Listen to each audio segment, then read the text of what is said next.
What's going on, y'all? It's Athletes Culture again, coming at you with another video. So I basically want to look at this as like the championship edition. As you guys already know, the Lakers are looking to close things out against the Miami Heat tonight, and we're about 30 minutes from tip-off. So really, quite honestly, like I feel, obviously, I think the Lakers are going to close it out today. I mean, I don't doubt Miami's going to give it a tough battle. I really see the Lakers winning a close one, probably even by 4 or 5 points. That's my prediction. 4 or 5 points, the Lakers close it out tonight. I think Miami's going to give it a tough battle, but LeBron and AD, they smell blood, especially LeBron. LeBron don't want to make this go any longer than it should because, I mean, if the Lakers were to lose, best believe this is going to 7.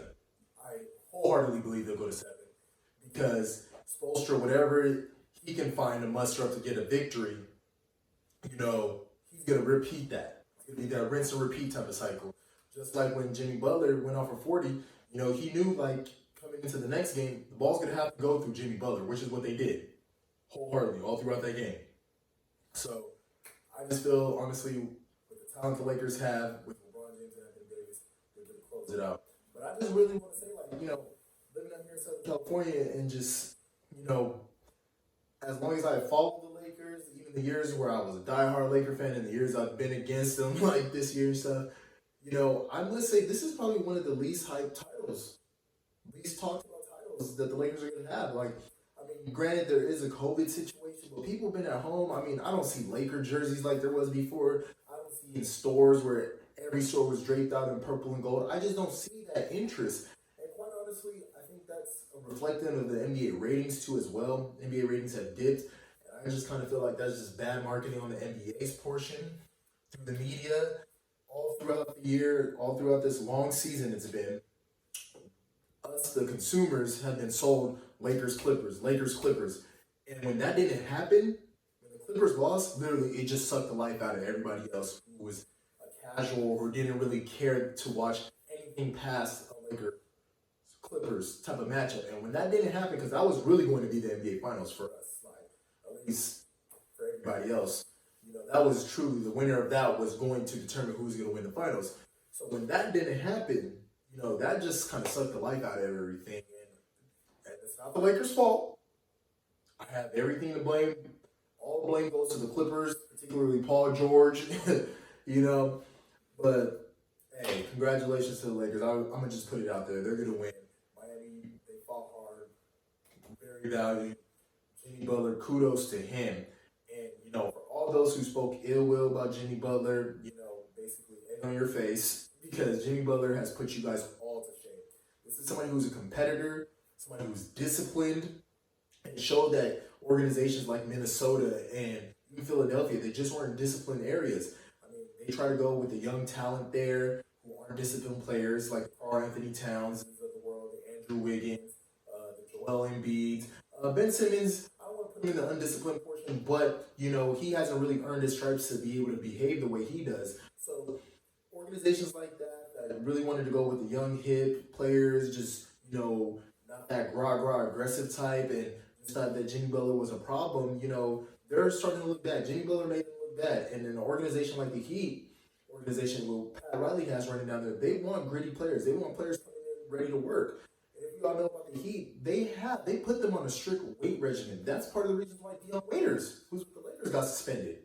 You have to follow strict dietary and weight controls while playing for the Heat because they expect you as an athlete to be in tip-top shape. No excuses. And that was an organization fit for Jimmy Butler, and look at what happened from it.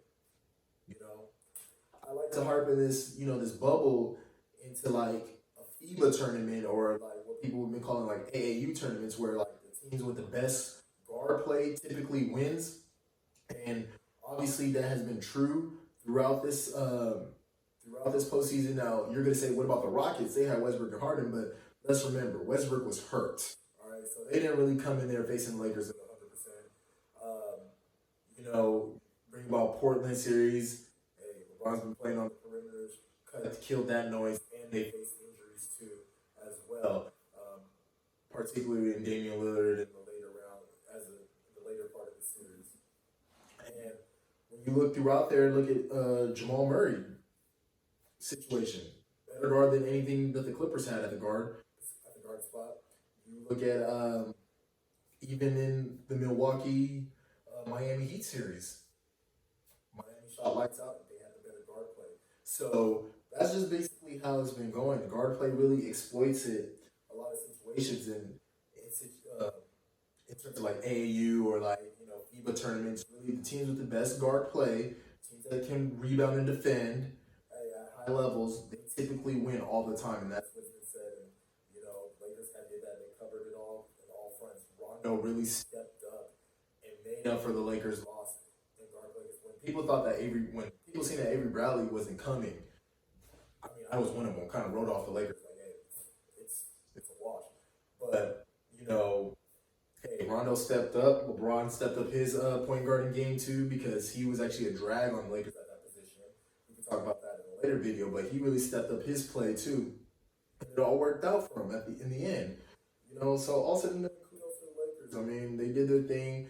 A lot of people want to say that this is an asterisk title.